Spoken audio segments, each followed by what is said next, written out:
Olá, eu não sei como você nos encontrou, mas sente confortavelmente e nos escute. Você está no Conexão História.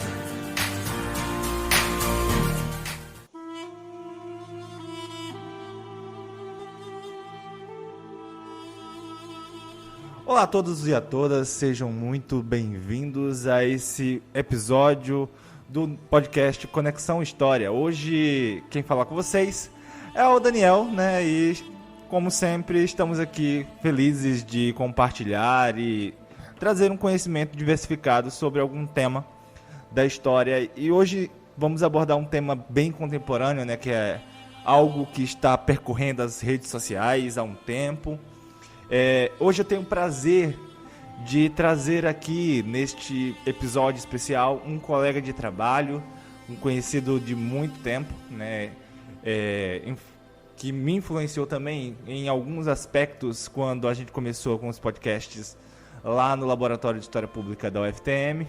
Hoje temos o Tiago Damasceno. O Tiago, ele era do Ogro Historiador, né, Tiago? Isso, finado Ogro Historiador. No momento eu estou no História na Medina, projeto solo. O Tiago, ele acabou ficando sozinho por esse tempo, né? Mas é feliz, né, nos seus aspectos, porque ele é um estudioso nesse quesito do estudo sobre a questão muçulmana, em especial também agora falando muito sobre a questão palestina, né? E é por isso que ele é um dos nomes mais seguros para a gente chamar aqui como historiadores, para esse momento de troca de experiências, troca de informações, também para ajudar a esclarecer, né, muita coisa. É necessário a gente, como historiador, se posicionar acerca disso nas redes sociais, para que as pessoas também entendam o motivo das falas e o motivo das trocas de farpas que está acontecendo na política atual no nosso mundo, né? Tiago tem sido muito preciso e cirúrgico nesse sentido lá na História na Medina. E eu convidei ele para ter esse espaço, né, aqui também no podcast, para essa troca especial de experiência, de falas acerca do seu próprio objeto de estudo, que ele já é um historiador que estuda o Oriente Médio, né, estuda essa relação entre esses países há um tempo. Tiago, poderia compartilhar um pouco da sua trajetória, porque o pessoal não te conhece ainda, né? Mas fica aberto, fica livre para falar o que você achar necessário. Você é muito bem-vindo aqui. Opa, beleza. Obrigado aí, Daniel, pelo convite. Um prazer participar aqui e contribuir para esclarecer mais e melhor sobre a questão palestina, que eu até faço questão de dizer, repetindo, questão, porque ainda é uma história em aberto, como todas as outras, mas nesse caso é muito em aberto. Destaco sempre isso porque ainda não está resolvida o que fazer no território palestino, como será a vida dos palestinos. Então há muito tempo eles têm uma vida questionada, uma vida de expulsão ou de matança. Então é uma vida complicada, onde o futuro deles ainda está em aberto. Então, sou formado em História pela UEG de Anápolis, especializado em Técnicas e Métodos de Estudo, mestre e doutor em História também, mas pela Universidade Federal de Goiás. Na minha trajetória, eu pesquisei mundo árabe islâmico medieval, Al-Andalus, que é a Península Ibérica medieval, a Espanha, entre aspas, árabe islâmica da Idade Média. E nesse tempo todo também eu pesquiso a questão palestina desde 2011, quando eu dei um mini curso num congresso de estudantes sobre a questão palestina. Então eu pesquiso, leio, me informo sobre desde 2011, já está fazendo aí pouco mais de 10 anos. Então, e aí no História na Medina, que eu marco presença no YouTube e no Instagram, eu também estou publicando sobre, principalmente desde o 7 de outubro, desde que começou esse último genocídio. Maravilha, Tiago. Então, primeiramente, eu acho que é necessário a gente reforçar para o nosso ouvinte, né, para aqueles que não conhecem os conceitos. Tiago, o que seria judaísmo versus sionismo, né, que é um debate que você tinha começado lá no História na Medina, que eu acho que é plausível e palatável a gente começar por eles, né, para poder o nosso ouvinte entender todo esse contexto antes de começar a falar sobre o genocídio. Certo, então vamos lá. Antes de tudo, a gente sabe que é um assunto delicado, polêmico, que envolve muitas emoções, lados políticos, defesas políticas. A minha ideia aqui, a nossa ideia de esclarecimento, começando muito bem pelos conceitos, é definir as coisas, explicar o que elas são e como elas são usadas politicamente, porque o que eu percebo aqui na nossa realidade brasileira é que, no geral, o público leigo, que não é historiador ou não é um cientista de humanidades, não entende bem o que está acontecendo, o que são as coisas, e faz defesas para um lado e para o outro, que podem ser muito complicadas. A gente tem que lembrar que quando a gente lida com geopolítica, política nacional, religião e cultura, principalmente religião e cultura, tudo isso tem um uso político. Tudo é política, seja no nível municipal, estadual, federal, internacional ou no nível regional. As pessoas estão organizadas, existe quem manda, existe quem segue determinado acordo, então tudo é político. E a política usa tudo. E quando a política usa tudo, muitas coisas podem ser complicadas, por exemplo, como o pessoal aqui do Brasil defendendo com unhas e dentes Israel, que está cometendo um tremendo genocídio. Então a gente vai explicar aqui o que é isso, genocídio, do que a gente está falando, e eu vou apontar principalmente os usos políticos de tudo isso. Então, começando, então é isso, só para esclarecer, a intenção não é implicar com ninguém, não Exatamente, é né, falar Thiago? mal só do genocídio mesmo. É mostrar o perigo do uso político da religião e da cultura. Então vamos lá, para ninguém ser enganado. Então vamos lá, o judaísmo é uma religião e, por extensão, uma cultura que vem dessa religião. É uma religião como qualquer outra, no sentido de que o cristianismo é uma religião, o islã, o budismo, o jainismo, religiões de matriz africana. Elas envolvem um sistema de crenças, de doutrinas, de práticas sociais, de consolação espiritual. Então, o judaísmo, como as outras religiões, é uma religião e uma cultura que vem dessa religião. Surgiu lá na Antiguidade, na região do Oriente Médio. O principal documento escrito do judaísmo é o Pentateuco, a Torá, os 5 primeiros livros da Bíblia: Gênesis, Levítico, Números, Deuteronômio, Êxodo. Eu não falei na ordem, mas são esses 5, a chamada Torá judaica. E esses livros, eles têm sua relevância histórica, mas também mitológica, religiosa. Então, nós na história não interpretamos eles exatamente ao pé da letra. A gente interpreta também no sentido alegórico, simbólico, que a mensagem religiosa ela envolve essa questão mitológica, alegórica e simbólica, e aqui a gente não está falando nenhum absurdo. O Santo Agostinho, lá na Idade Média, já falava do significado alegórico da Bíblia, então ele mesmo dizia que a Bíblia tem muitas alegorias e simbolismos. Então isso aqui não é nenhuma novidade, nenhuma implicância de historiador que vão chamar de comunista esquerdista. O Santo Agostinho, referência da Igreja Católica, já falava isso lá na Idade Média, há mais de 1000 anos. Beleza, então esse judaísmo ele vai se remeter à figura de Abraão, que saiu lá de Ur dos Caldeus para Canaã, a terra prometida, e daí vem as histórias. Moisés, os patriarcas, Abraão, Moisés, Jacó e por aí vai. Então o judaísmo é essa religião que tem ali a sua base de crenças na Torá, de crenças, de doutrinas, de princípios na Torá. Então tem a sua relevância histórica. Os antigos hebreus, que são considerados os ancestrais dos judeus, eles habitavam ali Canaã, a terra prometida, onde hoje é a Palestina, mas também foram para o Egito, foram escravizados no Egito. Apesar de não haver nenhuma fonte egípcia sobre essa escravidão, ou melhor, até talvez tenha tido, mas não há fontes ainda egípcias que atestam isso. Então a gente fica, por enquanto, com a narrativa bíblica. Se houver a fonte egípcia sobre isso, ou se perdeu, ainda vai ser encontrada. Estou falando que no momento ainda não foi encontrada uma fonte egípcia dizendo escravizamos os hebreus por tanto tempo e depois eles saíram, que é a narrativa lá do Êxodo. O judaísmo, então, ele se baseia na Torá, na língua hebraica, que é uma língua prima ali do aramaico, do árabe, uma língua considerada semita. Então, o judaísmo também vai para além da Torá, há outros livros de comentários de rabinos, de interpretações.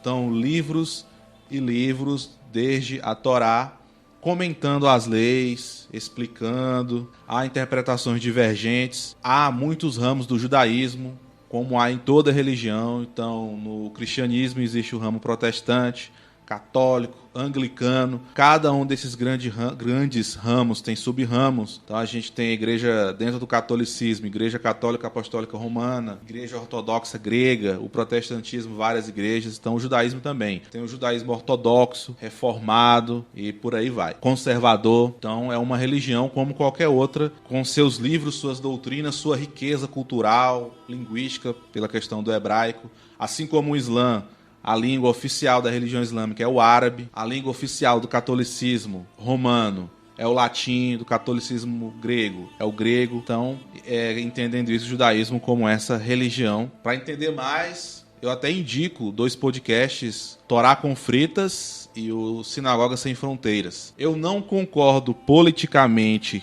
com o que os organizadores desses podcasts defendem, que aí eles já vão defender o sionismo, então eu já discordo politicamente deles, mas se você quiser conhecer mais sobre a religião judaica, a cultura judaica, você pode ouvir esses podcasts.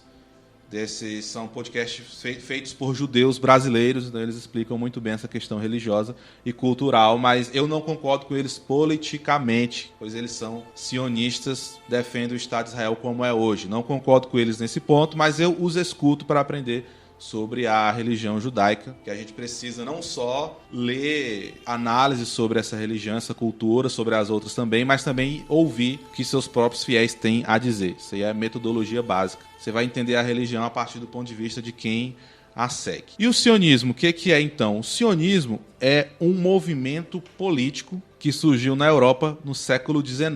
Naquele momento ali, século XVIII, XIX, os judeus estavam sendo muito perseguidos. Eles foram perseguidos durante muito tempo, na Antiguidade, tiveram atritos ali, conflitos com o Império Romano, na região da Palestina, foram expulsos de lá pelos romanos. Na Idade Média, serviram de bode expiatório para muita coisa, sofreram com a Inquisição Católica, enfim, tem ali todo um histórico de perseguição, como outros povos também, infelizmente. Ô, Thiago, isso acontece.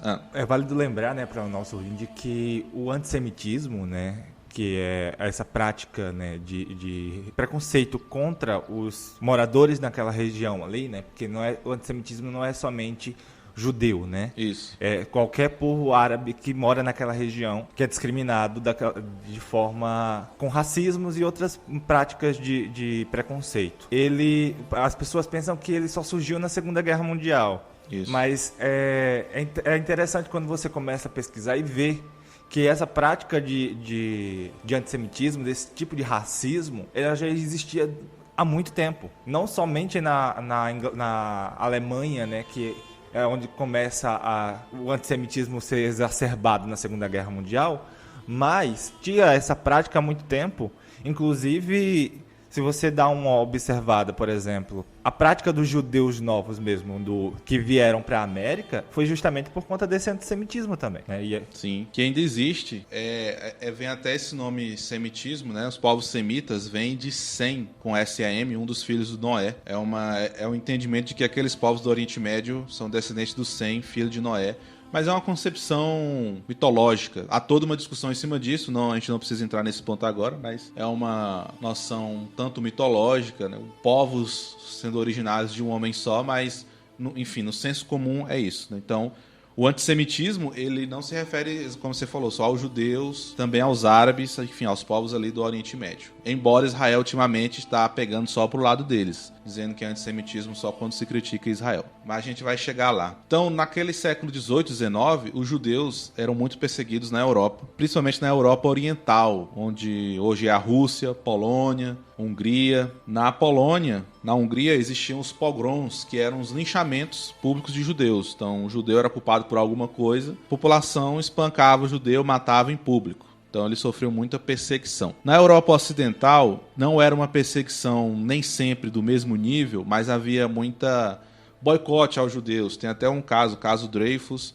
de um oficial francês do exército que ele foi acusado de espionagem e quando foi investigar, descobriu-se que ele não era espião, mas foi acusado porque era judeu. Então na Europa Oriental havia essas matanças de judeus, na Europa Ocidental essas perseguições. E aí então os judeus intelectuais começaram a pensar como resolver o problema dos judeus, ou melhor, o problema que os outros faziam com os judeus. E lembrando, eu falei, judaísmo é religião, então a gente vai encontrar intelectuais judeus de diversas nacionalidades. Por que eu estou falando assim e eu fui dando exemplos, judaísmo, religião, tal qual o cristianismo, o islã? Porque Israel vem criando uma narrativa do judaísmo como uma etnia. E aí, o que é essa etnia? Etnia é um grupo, uma comunidade social que compartilha língua, saberes, história, origem geográfica, genética. Então se criou uma ideia do judeu genético. Meu pai e minha mãe são judeus, eu também sou judeu. E não é por aí. É uma religião, significa que qualquer pessoa pode se converter a ela. Daqui a pouco a gente fala mais disso. Mas continuando no sionismo, então nesse século XVIII e XIX, havia intelectuais judeus em vários países e eles começaram a pensar como resolver esse problema da perseguição aos judeus. Era o período dos nacionalismos europeus modernos, digamos assim, contemporâneos. Então, os italianos queriam formar a sua nação, país, os alemães também. Havia também o nacionalismo espanhol, português, enfim. Era a época dos nacionalismos europeus. Então, o sionismo ele surgiu como um movimento político, um nacionalismo judaico, ou seja, um nacionalismo ali por esse vínculo religioso-cultural, e também para resolver o problema da perseguição aos judeus. Então, esses intelectuais judeus, jornalistas, historiadores, enfim, literatos, escritores, eles estavam organizados politicamente, faziam contatos políticos, então fizeram o primeiro congresso sionista em 1897. Então, o sionismo era esse movimento político que defendia o quê? Um país, um estado, uma pátria para os judeus, para que eles não fossem mais perseguidos. Esse nome, Sion ou Zion, dependendo da tradução, é o nome de uma colina de Jerusalém. Então, esse sionismo usava essa nomenclatura, essa terminologia. Então, era um movimento político para criar uma pátria dos judeus, para os judeus.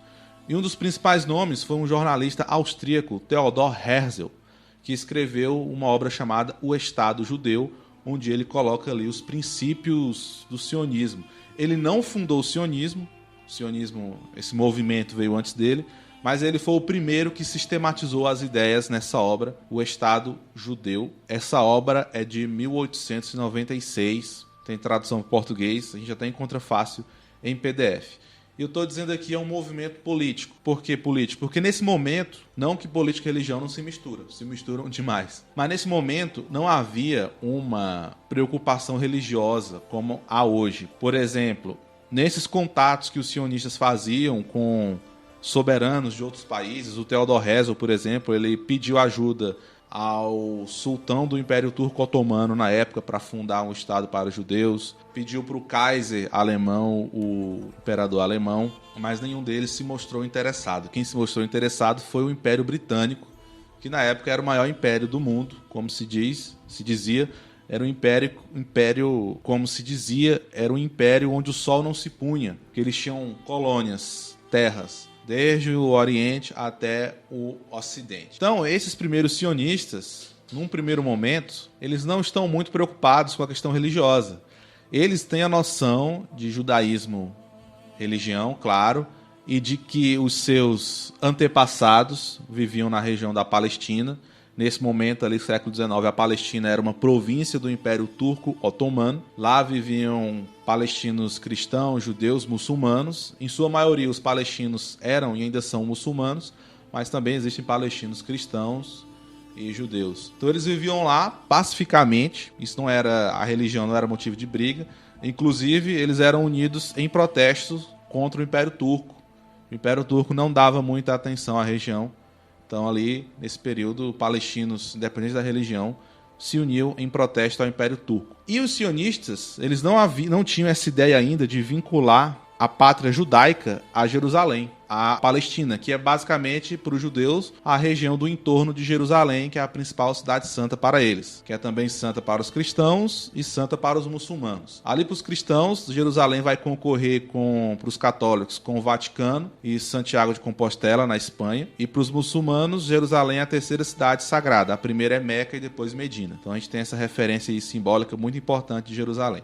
E esses primeiros sionistas, eles, nas negociações que eles faziam, Cogitou-se fazer a pátria dos judeus em Uganda, na África, Chipre, Madagascar e até na Argentina, que eu lembro de cabeça esses 4 países aqui: Uganda, Chipre, Ilha de Chipre, Madagascar e Argentina. Só depois que veio o interesse em fazer em Jerusalém. Por que eu estou dizendo isso? Porque na história nós estudamos processos. E é essencial no processo as mudanças e permanências. Por quê? Porque quando a gente entra em contato com o assunto hoje, a gente pensa que sempre foi assim. A gente sabe hoje que o Estado de Israel, como está formado hoje, ele quis ficar ali na região de Jerusalém. E aí você pensa, o sionismo então sempre defendeu isso. Não, cogitaram outros países para fundar a pátria aos judeus. Depois é que veio ali a Palestina. Então, a gente vê que nem sempre as coisas foram como são ou como dizem. Não existe a eternidade aqui no mundo terreno. E aí então a gente questiona, horas, o que isso quer dizer então? Se os primeiros sionistas não conceberam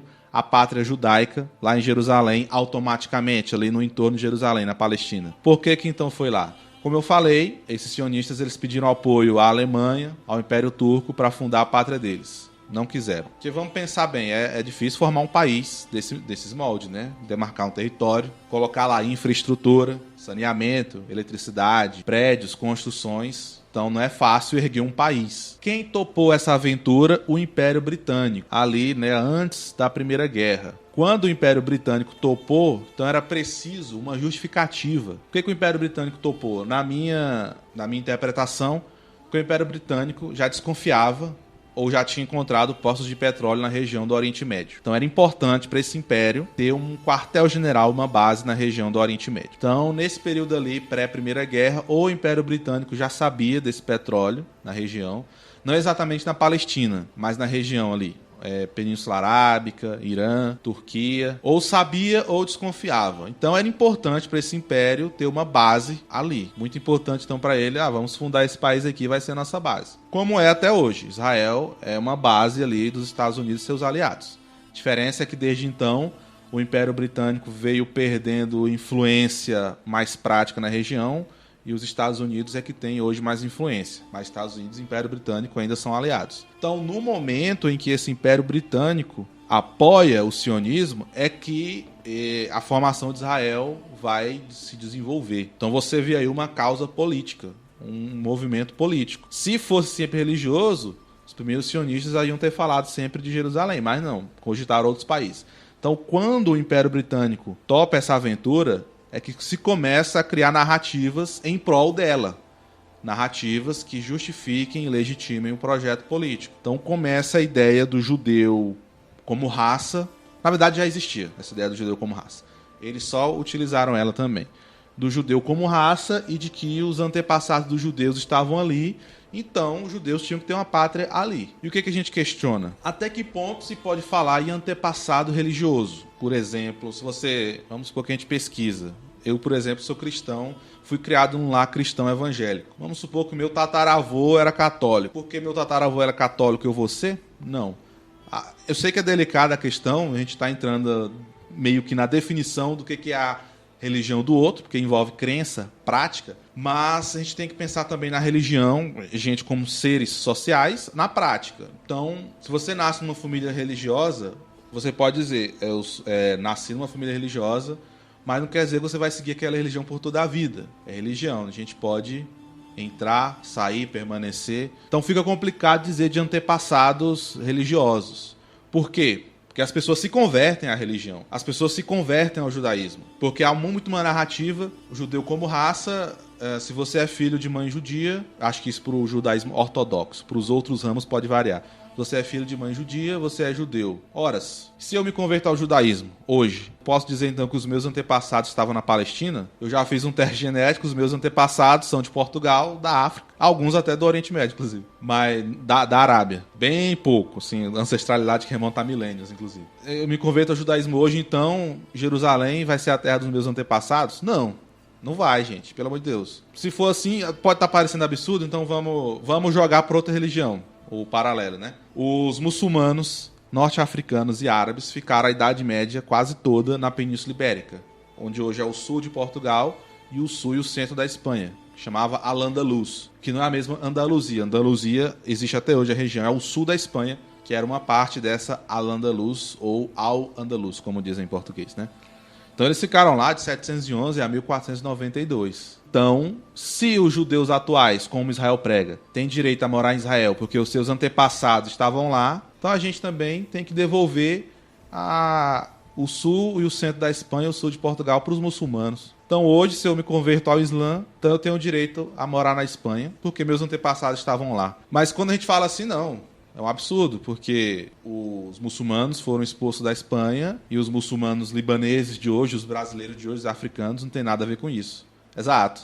A mesma coisa com o judaísmo. Então, é muito complicado falar de antepassado religioso que dá direito a morar em certo país. Porque é isso, hoje, se você se converte ao judaísmo, você praticamente vira um cidadão israelense, por essa alegação narrativa de antepassados. Ora, complicado. Então, se alguém lá do Japão se converte ao judaísmo, um japonês de lá mesmo, então ele pode morar em Israel porque seus antepassados estavam lá? Não estavam. Estavam pessoas que são da mesma religião que ele, mas não quer dizer que é antepassado. Então, muito complicado. E aí, então, com o Império Britânico topando o sionismo, criar Israel, foi se criando essa narrativa dos judeus terem que ir para lá, para sua terra natal. Então, e outra coisa, além dessa questão de antepassado religioso ser complicada, e entender o judaísmo como raça também é complicado, muitos outros povos estiveram na Palestina. Eu fiz um Rios, eu contei, só para essa pesquisa, 22 povos que habitaram a Palestina na Antiguidade. Os judeus foram só um deles. Houve os amorreus, perezeus, filisteus, jebuseus,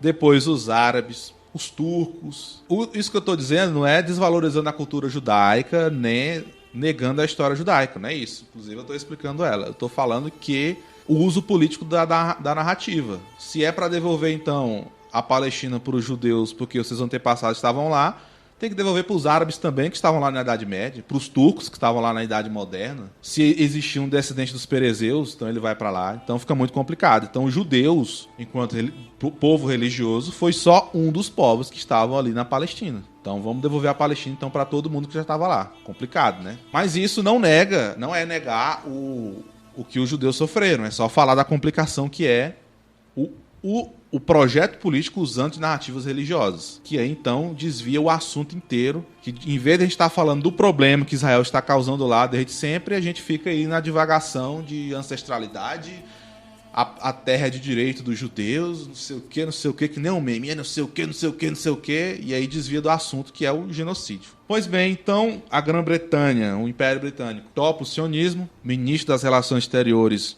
James Balfour, em 1917, faz lá a Declaração Balfour, que caiu até no último Enem do ano passado, 2023, que ele declara que o Império Britânico vê com bons olhos a formação de uma pátria judaica na Palestina. Naquele momento, 1917, estava no final da Primeira Guerra, que ela iria acabar no ano seguinte, 1918. O Império Turco já sabiam que ele ia cair. Estavam, de um lado, o Império Britânico, França, o Império Russo contra o Império Turco, Alemanha e o outro aliado eu esqueci. É a Tríplice Entente, Tríplice Aliança, né? E aí já se sabia que o Império Turco não ia sobreviver à Primeira Guerra. Então, em certa tarde, em 1916, o primeiro-ministro britânico e outra autoridade francesa, eu esqueci se ele era não era primeiro-ministro, acho que era um chanceler, era o Sykes, sobrenome, e o Picot. Eles assinaram um tratado, Sykes-Picot, dividindo o Oriente Médio. Eles literalmente, numa tarde, colocaram o mapa do Oriente Médio na mesa e dividiram ali no lado. E aí, então, nesse acordo, eles criaram ali Iraque, Jordânia, Síria e Líbano. Na época, a Jordânia chamava Transjordânia. Então, o Iraque e a Transjordânia ficou sob mandato, influência dos britânicos, e a Síria e o Líbano sob influência dos franceses. Tanto é que nesses países se falam essas línguas até hoje. Na Síria e no Líbano se fala muito francês. Então dividiram a chamada fronteira artificial, que nem fizeram também na África, na Ásia. Desenharam as fronteiras e dividiram ali muitos grupos étnicos, comunidades, as chamadas fronteiras artificiais. Então o Oriente Médio já foi dividido antes mesmo do fim da Primeira Guerra. E aí, nessa divisão, a Palestina com o Império Britânico sob mandato britânico. Os árabes, lá, principalmente da Península Arábica ali, onde hoje é a Arábia Saudita, Omã, Emirados Árabes Unidos, ajudaram os britânicos na Primeira Guerra a derrotar os turcos. E aí, então, os britânicos fizeram esses acordos com os árabes, mas um acordo que favoreceu mais o Império Britânico. E aí a Palestina, então, ficou sob mandato do Império Britânico ali em 1917, 1918. A Inglaterra, o Império Britânico, fez um jogo duplo, o chamado dividir para reinar, é uma estratégia. apoiava tanto árabes como judeus na reivindicação da pátria lá do sionismo, e isso causou uma desgraça na região, claro. Houve muita violência depois da Primeira Guerra e o início da Segunda. Os árabes palestinos, eles faziam muito protestos, porque o que o Império Britânico estava fazendo? Estava colocando lá imigrantes judeus. Eu sei que era um momento que os judeus estavam sofrendo, precisavam de uma pátria, principalmente durante a Segunda Guerra, devido ao nazismo, ao Holocausto. Isso não dá para negar. Porém, há de se concordar que você colocar refugiados em grande quantidade em um país onde já tem gente morando, vai dar outro problema humanitário. Então, o sionismo, apoiado pelo Império Britânico, foi criando essas narrativas da pátria dos judeus, pátria natural, porque os ancestrais estavam lá, e slogans como uma terra sem povo para um povo sem terra. E não, sempre teve gente ali na Palestina, inclusive é até contraditório. Então você quer me dizer, sionismo, que o entorno da cidade santa, para os 3 maiores monoteísmos, estava sem gente? Tinha ninguém morando no entorno de Jerusalém? Nem judeu, então? Você vê que é muito contraditório. Então criaram esse slogan, uma terra sem povo para um povo sem terra, para justificar, olha, os judeus precisam de uma pátria, ali na Palestina não tem ninguém, mas tinha um monte de gente. Então o Império Britânico estava também aliado milionários judeus, como a família Rothschild. Tem outro que eu esqueci o nome. Mas não, para não cair aqui também naquele estereótipo do judeu milionário. Não é isso, gente. Os judeus, dentro do capitalismo, são como qualquer outro grupo religioso. Vai ter uma minoria abastada, rica, uma maioria pobre, classe média. Mas, sim, 2 famílias ricas judias auxiliaram o Império Britânico. A família Rothschild auxiliou o Império Britânico nisso, comprando terras na Palestina, comprando terra dos camponeses palestinos e colocando lá os imigrantes judeus para trabalharem. E aí, num primeiro momento, isso foi ok, mas, como eu falei, foram colocando muitos imigrantes e refugiados judeus na Palestina e não foi cabendo o povo e foi dando conflito. O sionismo, ele também tem várias vertentes. Tem o sionismo, na época, comunista, socialista, enfim. Com o tempo, você vê que, teoricamente, é tudo muito frágil. Tem até o tal do sionismo de esquerda, que é uma ilusão. Vou já explicar daqui a pouco por quê. Então, foram comprando terras, colocando imigrantes judeus nessas terras. Os palestinos foram perdendo terra, foram perdendo força de negociação, fizeram várias greves. Houve uma revolta palestina ali na década de 30, 36. Foram se formando grupos judaicos extremistas como o Irgun, o Stern, o Haganah, que cometiam terrorismo, ou seja, eles atacavam alvos civis, eles estavam sendo armados pelo Império Britânico, ou também pelos seus próprios meios, quando conseguiam dinheiro, atacavam os mercados árabes, matavam os árabes, faziam massacres em aldeias. Não estou falando aqui todos os judeus dessa colonização, que o sionismo é um projeto colonizador, deixar isso bem claro. Não é à toa que ele foi ali gerido em grande parte pelo maior império do período, o Império Britânico, que tinha colônia em todo canto do mundo. Então começaram a fazer esses atos de terrorismo. Isso sobrava até para os europeus, porque tem um atentado ao hotel Rei Davi, que mataram árabes, britânicos, enfim, tem um atentado à bomba no hotel. Então esses grupos judaicos extremistas foram saindo do controle. Esses 3, Irgun, Stern e Haganah, cometendo atentados com impunidade. Por um lado, o Império Britânico emitia declarações dizendo que era contrário a isso, que ia ajudar os árabes. Por outro lado, ajudava na imigração dos judeus. Isso só piorou durante a Segunda Guerra por conta do nazismo. Então o Império Britânico tentava controlar, eram os chamados livros brancos, o número de imigrantes judeus que iam entrar lá, morar lá por ano, sei lá, ano X, 43, só pode entrar 100 mil, e entrava mais. Enfim, foi virando uma bagaceira de violência, né, de conflito, de tensão, a região.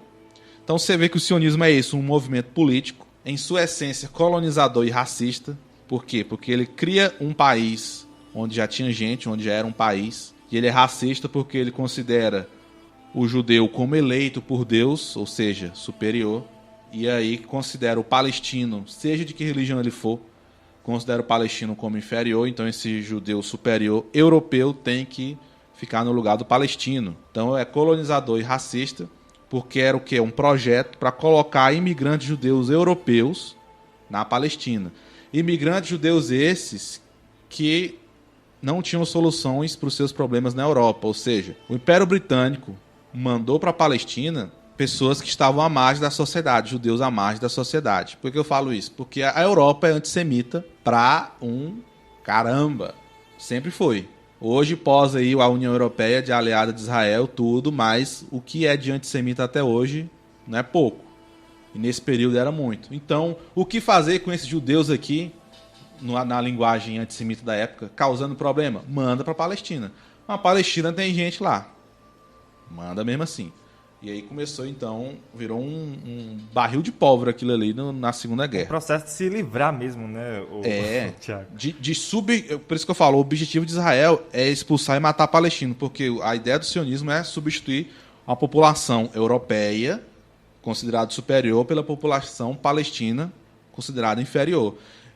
E, inclusive, pode pegar aí, quem quiser, o livro do Herzl, que eu falei, aquele sionista, o Estado Judeu, lá ele fala, tá lá, o Império Britânico, se auxiliar a formação de Israel, né, mais ou menos assim, Israel será uma sentinela da civilização contra a barbárie. Ele usa esse termo, sentinela, esses termos, né? Sentinela da civilização contra a barbárie. Então você vê que é racista por natureza. Muito complicado isso. Aí o sionismo de esquerda que eu falei é uma ilusão, que eu já vi as pessoas falando, o Herzl era um visionário. De certo modo era, que ele ali organizou como fundar um Estado para os seus correligionários judeus, mas era racista. Era um homem do seu tempo ali, racista, que por ser europeu se considerava superior aos outros povos orientais. Então, e eu já vi sionistas de esquerda falando isso, louvando o Herzl, e eu só queria dizer, gente, está lá, gente, o sentinela da civilização contra a barbárie. Isso é ser de esquerda, então, isso é ser progressista, pelo amor de Deus. Então é um projeto colonizador e racista por natureza. E aí, findada a Segunda Guerra, o problema na Palestina continua. Eu estava pesquisando esses dias. O problema dos judeus também não acabou, porque na narrativa a gente pensa assim, né? Os aliados, França, Inglaterra, Estados Unidos, venceram os nazistas e puseram fim ao Holocausto. Ao Holocausto puseram fim, de fato. Mas o problema dos judeus não foi nem resolvido aí. Então, por quê? Quem descobriu o Holocausto, os campos de concentração, foram os soviéticos, né? Os primeiros a descobrir. E aí, então, você tinha uma massa enorme de judeus sem ter para onde ir. Alguns voltaram para os seus países na Europa Oriental e foram mortos. Então, dados ali, você pode acessar a Enciclopédia do Holocausto. Muitos judeus foram mortos depois da Segunda Guerra, quando voltaram para os seus países, porque o antissemitismo não acaba quando acaba a Segunda Guerra. Na história, a gente sabe bem, as mudanças não são da noite para o dia. E os judeus salvos do Holocausto, para onde foram? Sabe onde eles permaneceram? Nos campos de concentração.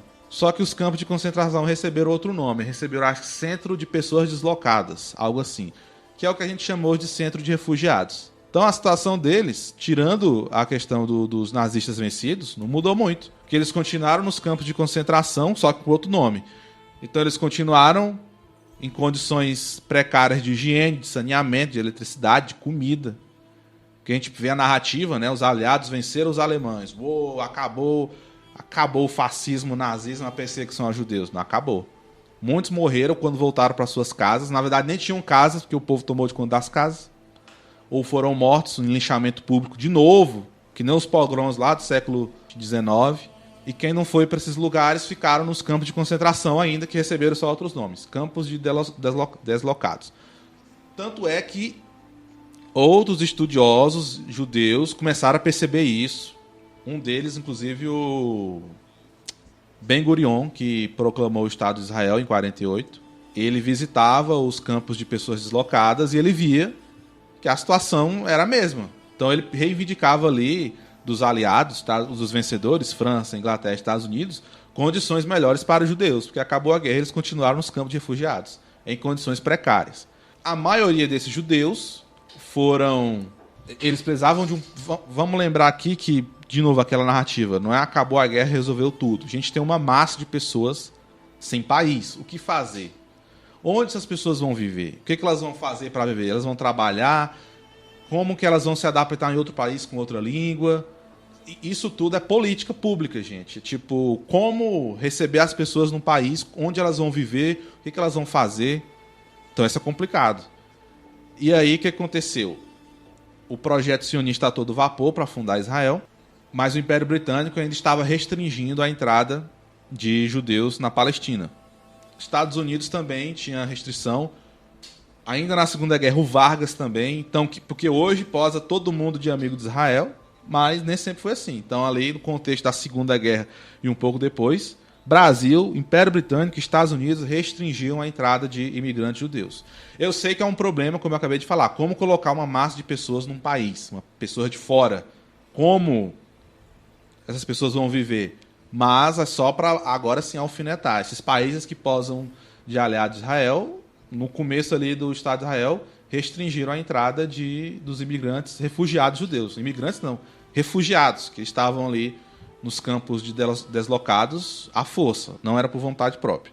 Mas aí então, nesse período, se fundou a ONU, que antes da Segunda Guerra era a Liga das Nações. Foi fundada a ONU, acho que em 46, não lembro, ou 45, enfim. E aí o Império Britânico não estava mais dando conta da situação. Conflitos entre árabes palestinos e os sionistas judeus lá na Palestina. O Império Britânico terminou a Segunda Guerra com muitas perdas financeiras. Quem mais teve ganho financeiro foram os Estados Unidos. Aí o que o Império Britânico fez? Passa essa bucha para a ONU. Passou para a ONU.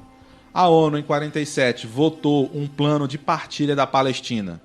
Ainda a solução dos dois estados, um judeu e um palestino.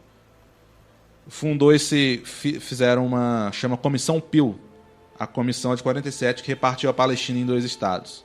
Não consultou a população palestina, então foi um projeto autoritário. E aí você pensa, não, mas não precisa consultar se queriam fazer os dois estados.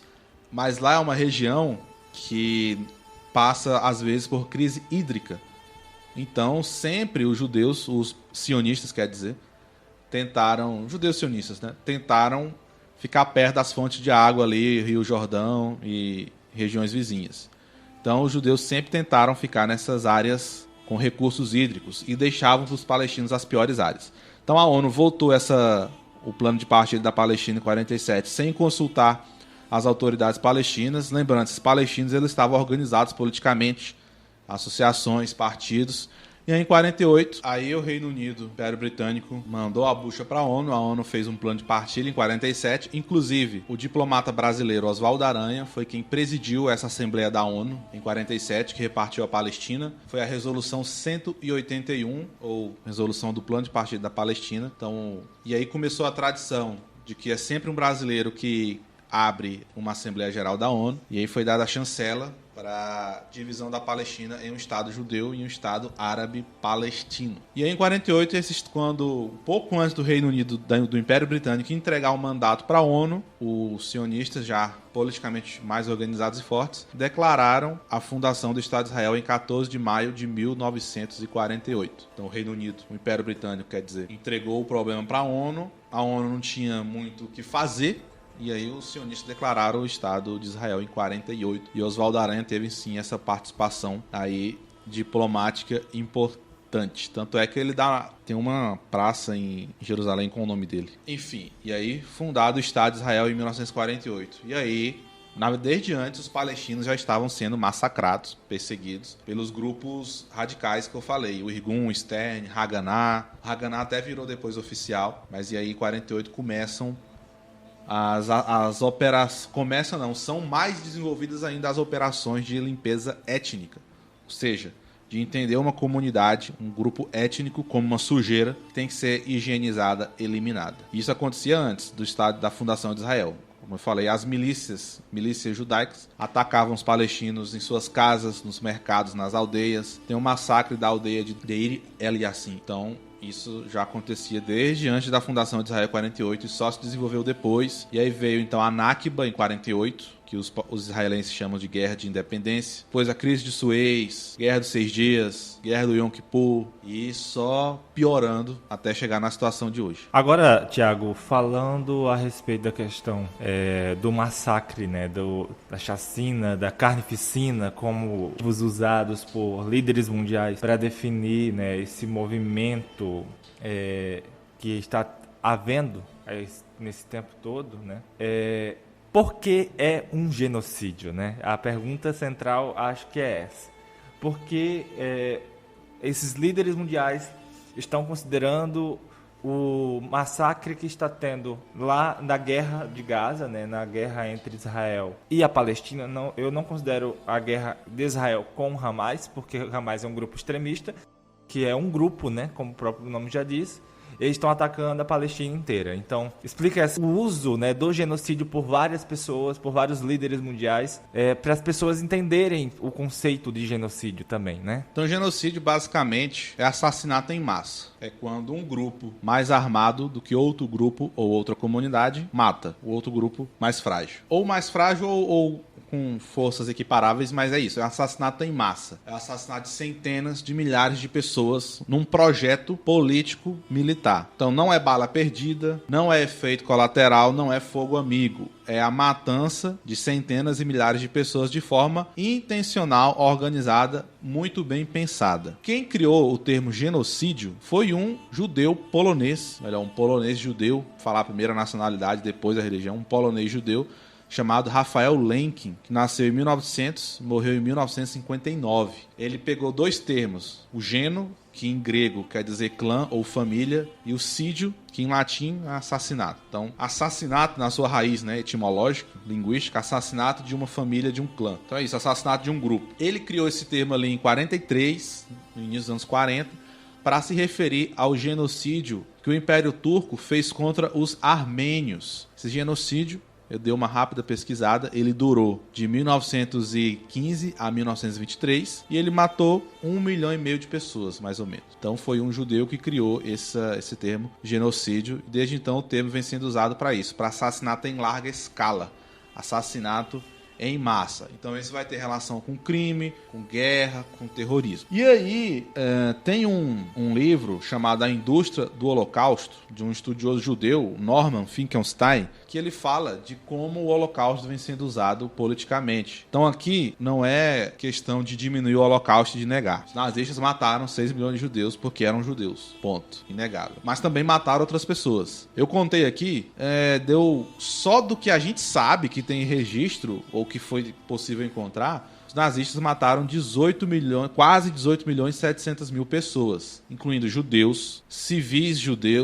soviéticos, homossexuais, testemunho de Jeová, pessoas com deficiência, enfim. E aí você vê que de 18 milhões e 700, 6 milhões de judeus. Então eles mataram mais não judeus. Por que então só se lembra dos judeus? De novo, não é de negar, questionar o Holocausto, jamais. Negar não. Mas questionar a comoção coletiva seletiva. Ora, os 6 milhões de judeus mortos pelos nazistas foi 1/3 do que eles mataram e que se sabe. Com certeza mataram muito mais que não se sabe. A gente está excluindo aqui desse número os soldados de guerra, a gente está falando de civil. Então, por que essa, tem até um nome, tese, essa preferência pelo Holocausto? Então, o que o presidente Lula falou está correto, é um genocídio. Na verdade, ele nem citou o Holocausto. Ele só falou que, assim como os nazistas matavam judeus em massa no período da Segunda Guerra, os sionistas estavam matando os palestinos. E eu faço aqui a diferenciação. Por isso que a gente começou com sionismo e judaísmo. Judaísmo e sionismo não são sinônimos. O judaísmo é uma religião e uma cultura, e o sionismo é um movimento político. O sionismo usa do judaísmo simbologias, imagens, narrativas, mas não é o judaísmo. É aquilo que eu falei do começo. O uso político da religião e o perigo que isso vira. Porque é o perigo disso aí, do uso da religião. Então as pessoas elas têm que estudar, têm que parar, aqui no Brasil principalmente, de defender umas bandeiras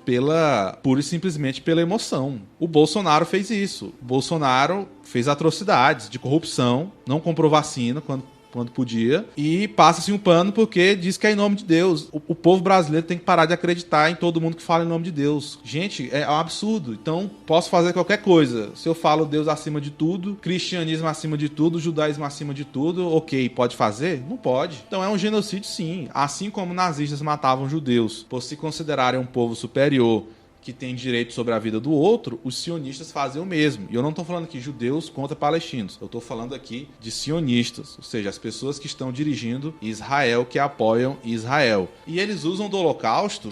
O ministro das Relações Exteriores criticou o Lula, e os sionistas dizem que o Lula deturpou a memória do Holocausto. Uma ova, quem deturpa é eles. Porque boa parte ali dos dirigentes de Israel descendente de sobrevivente do Holocausto. Então estão fazendo com os palestinos o que os parentes deles sofreram com os nazistas. É claro que são eventos históricos diferentes. Nazismo é uma coisa, sionismo é outra. Mas tem semelhanças. Primeiro, a ideia de uma raça eleita. Os nazistas se achavam, os descendentes dos arianos, os melhores do universo. O sionismo coloca o judeu como a raça eleita também. Método de extermínio, militarização, armas, mesma coisa. Mata em massa. Gaza tá destruída, mas antes de ser destruída era um campo de refugiados a céu aberto. A mesma coisa depois da Segunda Guerra, não é mais campo de refugiado, como eu falei, campo de deslocados. Gente, é um campo de refugiado. As pessoas dentro de um perímetro com cerca, mobilidade limitada, água escassa, comida escassa, condições insalubres de vida, miséria total. Então os judeus sofreram isso depois da Segunda Guerra. Por quê? Porque não tinham onde colocar tanta gente.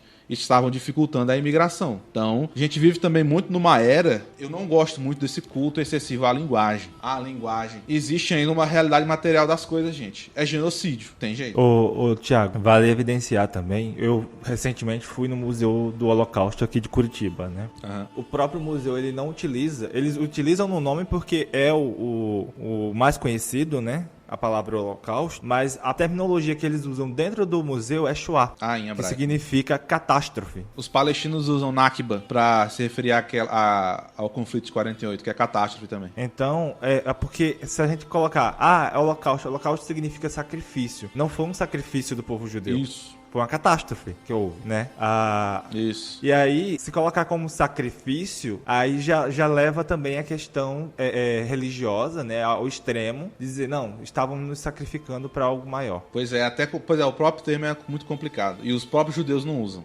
Quem usa é os outros, olha que doideira. E aí, o que o Lula falou tá correto, é genocídio. Você pode... Qual é o fato? Israel tá matando os palestinos a rodo. De novo aqui, né? O Hamas é uma organização que não existe equiparada aqui no Brasil, pelo menos oficialmente. É uma organização de múltiplas faces. O Hamas tem o braço armado, mas ele também tem o braço político, o braço humanitário. Ele funcionava... O Hamas governava Gaza, ele funcionava como um Estado, provendo educação, saúde e cultura para os palestinos. Mas tinha também o braço armado. Então, o Hamas não é todo ele que é terrorista. É o braço armado comete atos terroristas, mas o resto não. Então é complicado. E aí, essa discussão de conceito, aí a gente entra numa complicação. Se a gente pensar o terrorismo como ataque a civis, o Hamas fez, o braço armado do Hamas, que são as brigadas Al-Qassam, fez terrorismo? Fez. Mas ao mesmo tempo é um terrorismo ali. Será que a gente pode falar de resistência? Porque não é, sim, não tô defendendo o terrorismo, não é isso. É tipo, a gente tá trabalhando aqui o conceito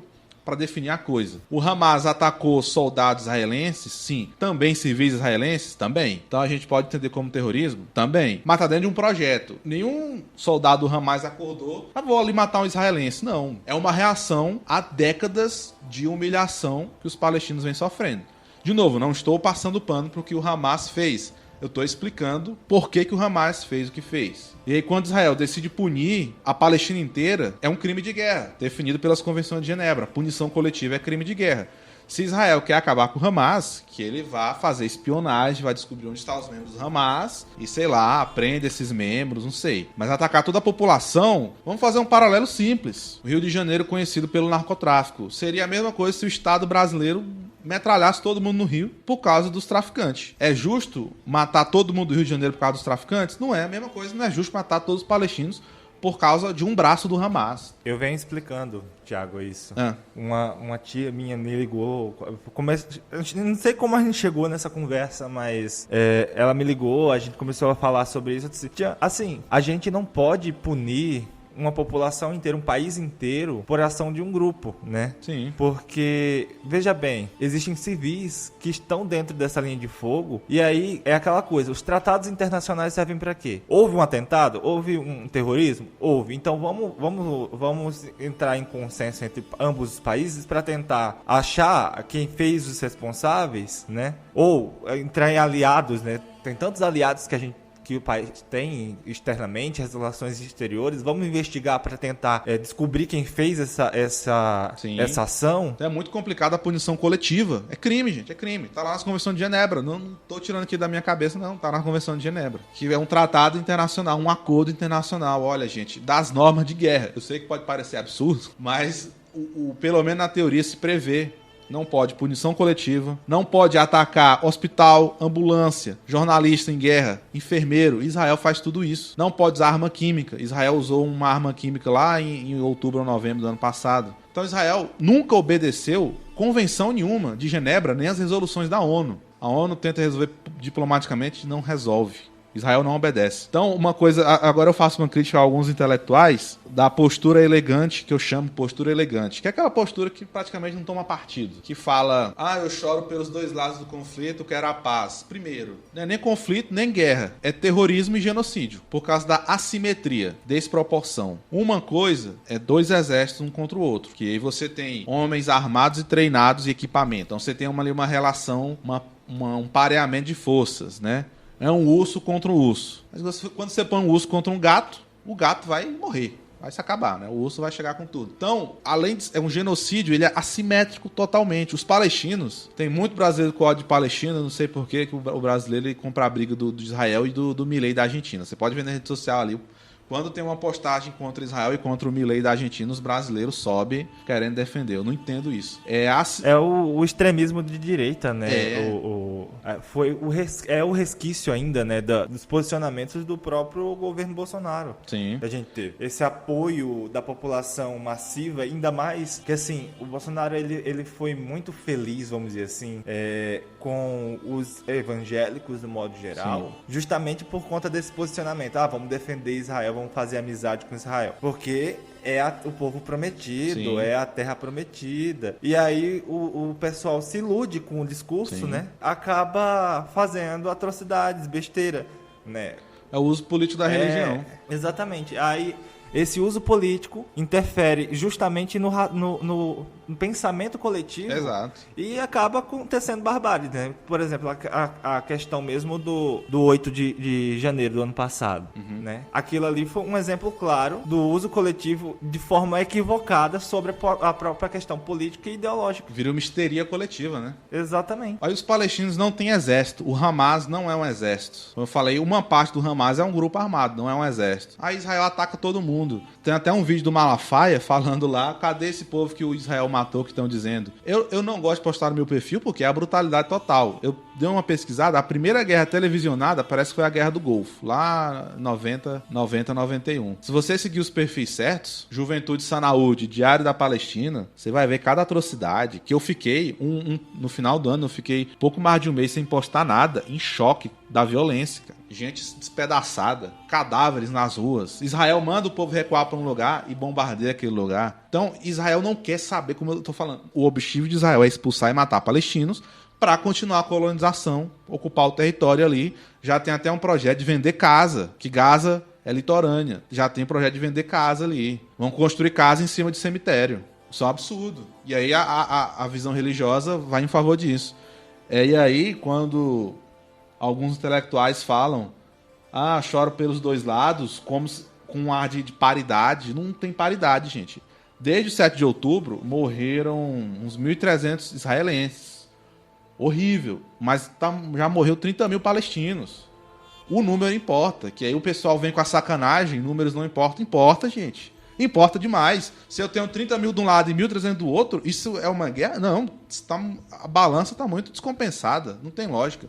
E digo mais, se Israel quisesse acabar com o Hamas, já teria acabado. Eu acho que o Hamas não vejo que o Hamas tem força militar e estratégia contra Israel. Israel não quer acabar com o Hamas, ele quer usar o argumento de acabar com o Hamas para acabar com a Palestina, com os palestinos. É extinção e matança. Não é mais nem expulsão, agora é matança. Porque manda os palestinos para um lado, bombardeia lá, como é que faz?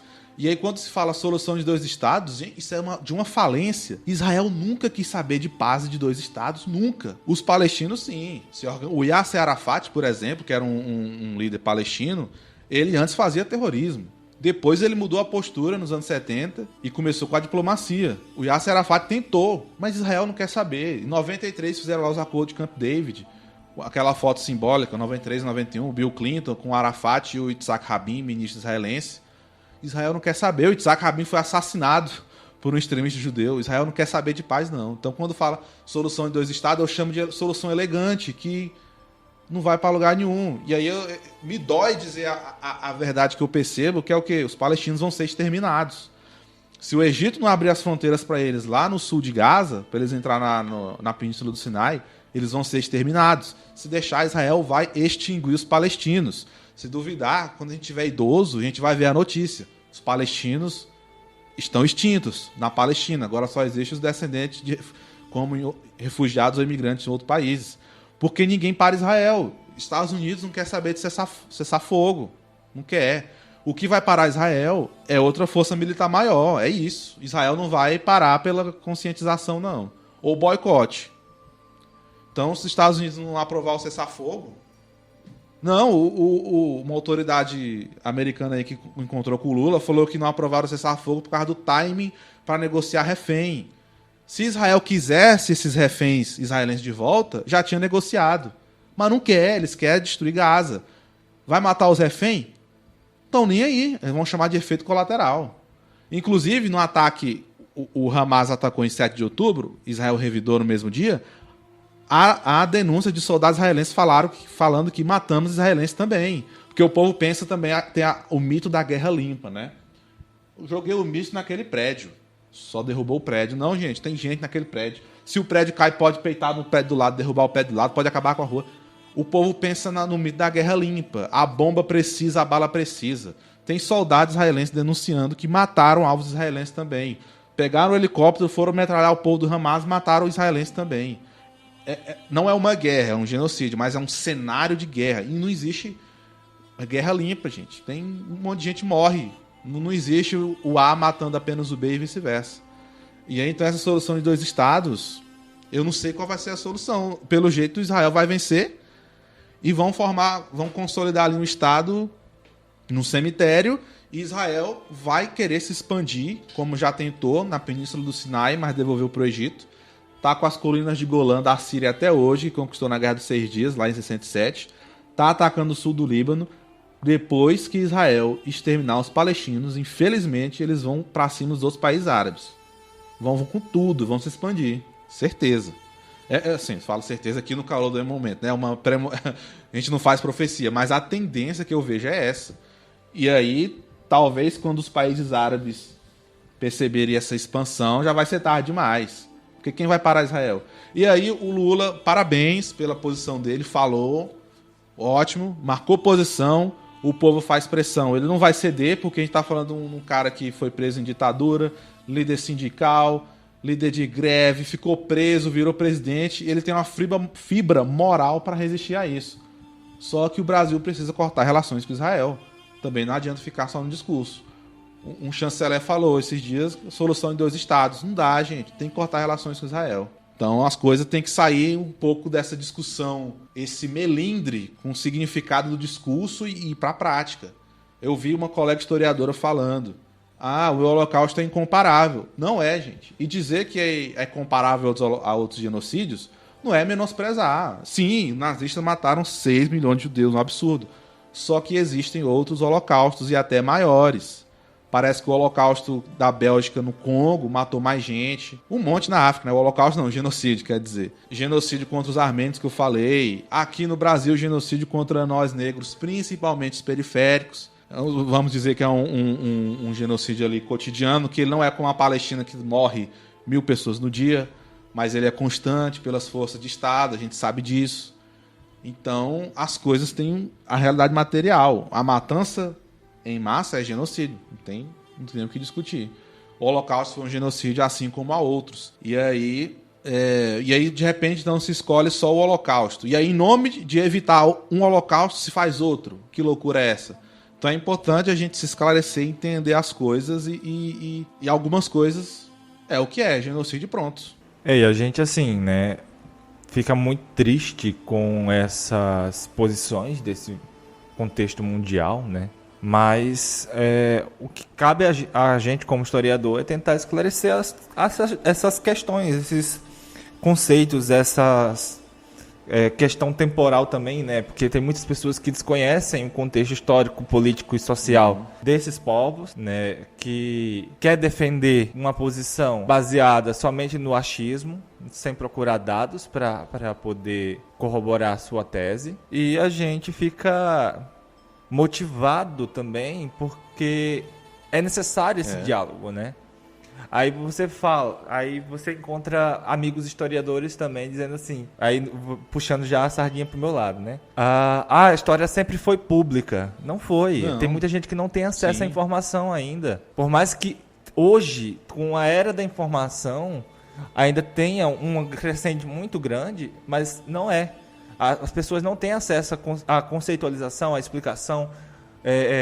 Quando busca, acha muita fake news, né, sobre determinados temas e considera tudo verdade. Esse é o problema, de não problematizar as coisas, né? E esse projeto também de desmoralizar e deslegitimar os professores, historiadores, docentes, é um projeto que vem desde 2017, né, com o governo Temer. E essa mudança toda de cenário. Aí as pessoas crescem sem... As crianças, os adolescentes crescem sem entender o contexto social mundial, achando que só vão fazer aquilo que os Estados Unidos faz, né? Só saber sua própria história. Sim, eu fico nervoso com o caso, porque é um absurdo que vem acontecendo. Gente, bombardear o hospital. Israel é tão sádico. Tem um hospital que eles bombardeiam só a entrada para os escombros bloquearem a entrada e saída. Olha o tanto que isso é sádico. É um cenário de guerra, vocês não vão sair desse hospital porque a saída está bombardeada. Gente, essa é de uma loucura. E aí, sim, eu vou ficando nervoso assim, mas não vou nem pedir desculpa, porque o assunto é de deixar nervoso mesmo. Mas a gente sabe que muitas pessoas, elas defendem sem pensar, porque elas não têm ali o acesso ao conhecimento. E a gente tem que ter esse diálogo mesmo, essa paciência, essa missão e levar para as pessoas esclarecimento pelo bem delas. Aqui eu vou fazer uma crítica aos evangélicos. Eu sei que não são todos, mas eu cresci no meio, então eu sei como é. Os evangélicos, eles precisam parar de defender umas ideias merda. Eles precisam parar de ser feito de besta pelos políticos. E o Lula falou não sei o quê. O Bolsonaro, ele recebeu uma neta do Hitler. O Bolsonaro se diz aliado de Israel e defendeu uma neta e recebeu uma neta do Hitler. Tem foto com ela. Uai, gente, o que é isso? Aí porque o Lula, aí de repente a fala do Lula choca mais do que ter matado 12 mil crianças. Como assim? Que loucura é essa? Então, é aquela emoção passional, defesa passional. O evangélico, ele tem que entender, o evangélico brasileiro, que ele é brasileiro.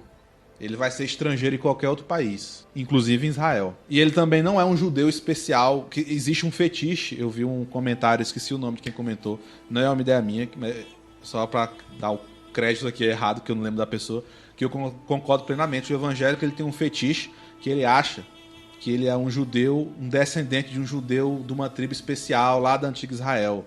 Não é, gente. Judaísmo e cristianismo são religiões diferentes.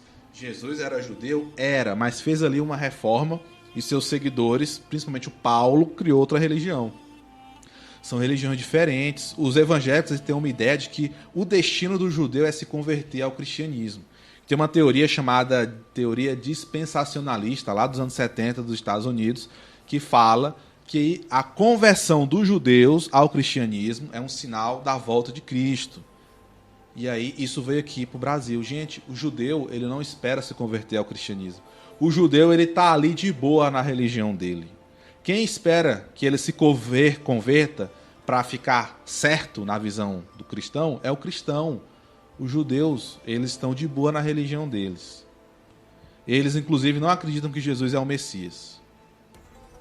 Para eles, o Messias ainda vai vir a primeira vez. Enquanto os cristãos estão esperando a segunda volta de Cristo, para os judeus o Messias ainda nem apareceu.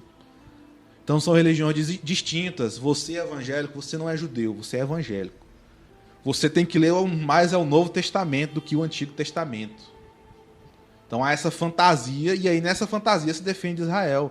Mas você, brasileiro, você vai ser estrangeiro em Israel. Você, cristão brasileiro, você não vai ser judeu israelense. Inclusive, o que mais tem hoje é judeu atacando o turista evangélico lá no Santo Sepulcro e tudo mais. Até, lembrei aqui que eu falei do terrorismo, do Hamas, isso se questiona também, porque os civis israelenses, muitos deles são armados. Então já não enquadra no terrorismo aí, quando você ataca o civil armado. É difícil definir nesse caso, mas só dando uma dimensão do tamanho do problema que é. Então, e fora que essa questão de esperar que o judeu se converta ao cristianismo é uma intolerância religiosa cabulosa, que está dizendo, olha, judeu, você está errado, porque você ainda é judeu. Parabéns por você ser judeu, do povo eleito. Mas você vai ser só 100% aceito para nós se você se converter ao cristianismo. E os judeus não estão nem aí para o cristianismo, os judeus estão na religião deles. E o cristão tem que ficar na Mas sua. é porque o cristianismo ele é uma religião imperialista, né? Sim.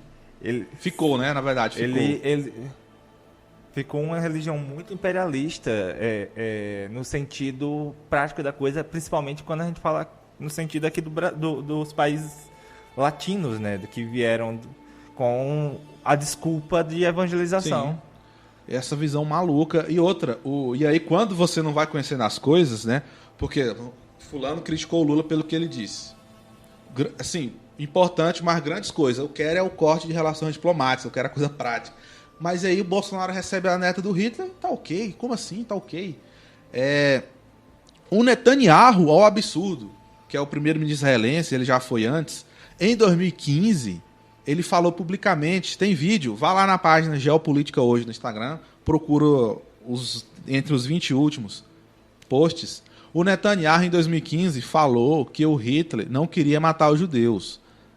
Ele disse que o Hitler queria só expulsar os judeus da Europa, aí algum líder árabe falou, não, manda eles que se você expulsar, eles vão vir para cá, tem que matar eles. Aí o Netanyahu falou, o plano do Hitler... essa pessoa maravilhosa não era matar os judeus, era só expulsar. Os árabes que mandaram matar os judeus.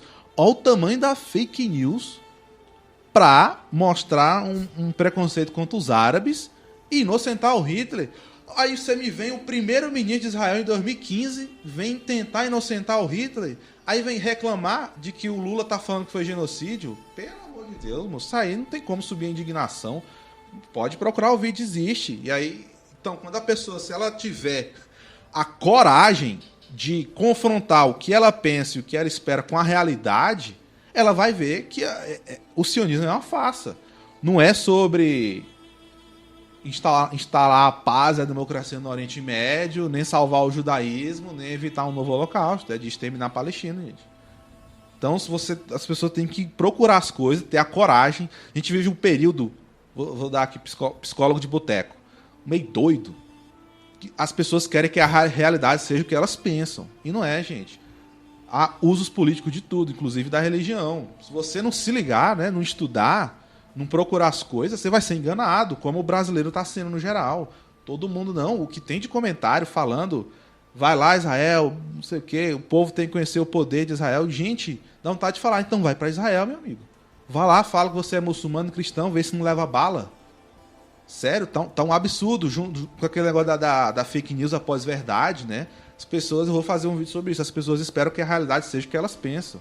Meu amigo, a bala dói, você acreditando que ela dói ou não. É genocídio você concordando ou não. Tem umas coisas, existe a relatividade, existe, mas ela tem limite. É genocídio, gente, não tem o que discutir. Pois bem, Thiago. Olha, eu acho que a gente foi bem abrangente, né? A gente tentou conversar bastante a respeito dessa temática. Já esperamos que vai ter gente que vai criticar, porque é normal.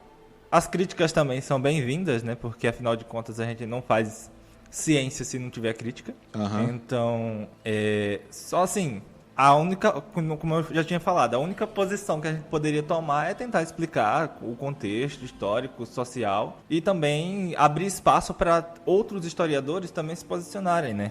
Seja para criticar ou seja Sim. mesmo para explicar também as diversas abordagens que está tendo da história. A gente trabalha com aspectos históricos que a história também não é somente uma narração de alguma coisa, né? São aspectos políticos, sociais, culturais. Total. E esses dias atrás eu estava meditando a respeito da questão do público, né? Dentro da história. E o público, ele é um produto dessas percepções políticas, sociais e culturais para um povo, para gerar uma compreensão generalizada, diferenciada de eras para eras. Então, o público atual, nossa tomada de posição é baseada em cima do que a gente vê, né, socialmente no Brasil e no âmbito internacional. As relações, né, as relações de poder Sim. que estão envolvidas nisso. Exato. E a gente tem que parar de ser besta, né? Para de ser besta, de não se deixar manipular.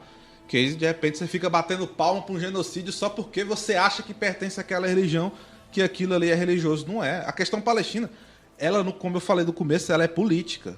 É território e população no território. Depois que ela ganha contorno religioso, porque é preciso essas narrativas para conseguir apoio popular, né?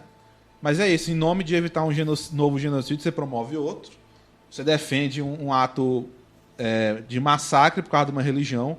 Não há nada no judaísmo que legitime essa violência toda. Inclusive, há muitos judeus anti-sionistas. Que, então, no caso, dizer o que é o sionista é o que defende a criação do Estado de Israel como ele é hoje, colonizador e racista. Há muitos judeus contrários a isso, que falam, não usem, não em meu nome, né? Não usem a minha religião para justificar isso aí. Judeus de vários ramos, ortodoxo, reformado, enfim. Então, é o que mais tem. E esses judeus em Israel estão sendo perseguidos também. Já vi muitos vídeos de soldados israelenses perseguindo o judeu ortodoxo, aqueles que têm a trança no cabelo, se veste de preto, né? Que você olha, você vê que é judeu, sendo violentados pelos soldados israelenses. Então, aquilo ali virou uma loucura. Não é judaísmo, é sionismo. Dizem que são religiosos, mas não são. Seria a mesma coisa de eu dizer, então, que a Al-Qaeda é realmente muçulmana. Não é, porque não tem nada na religião que fala para a Al-Qaeda fazer o que fez. Assim como não há nada no judaísmo para justificar o que os sionistas fazem. Então é muito complicado, é difícil, cara. Estamos aí numa... Agora a gente vive na guerra ideológica e discursiva, né? Desse lado aqui, né? É difícil, é difícil. Verdade. Pois bem, meu querido ouvinte, chegamos ao final, né, desse episódio longo. Já peço desculpas, né, por nos estendermos tanto. Mas eu quero agradecer a presença do Thiago, né, que é um dos que nos ajudaram na fundação do laboratório do Conexão, quando a gente começou com as ideias. E esperamos que ele venha mais vezes, né, Thiago? Vamos continuar aí no debate. Próxima conversa, vou chamar mais uns 2 amigos que trabalham e entendem muito bem essa questão geopolítica, para a gente abrir um debate mais amplo. Beleza. E vamos tentando, né, combater essas desinformações, esses fake news, para que a gente possa promover, de alguma forma, a compreensão histórico-social, né? Sim. Eu acho que esse é o nosso intuito. Você quer fazer seus agradecimentos finais, Thiago? Agradeço aí pelo convite. Convido também para seguir o canal no YouTube, no Instagram também. Estou falando muito sobre isso. Eu vou mesclar com os conteúdos menos polêmicos, porque senão o Instagram derruba, né, o perfil. Então, convido aí para me seguir lá nas redes sociais. Então é isso, querido ouvinte. Grande abraço. E sigam História na Medina.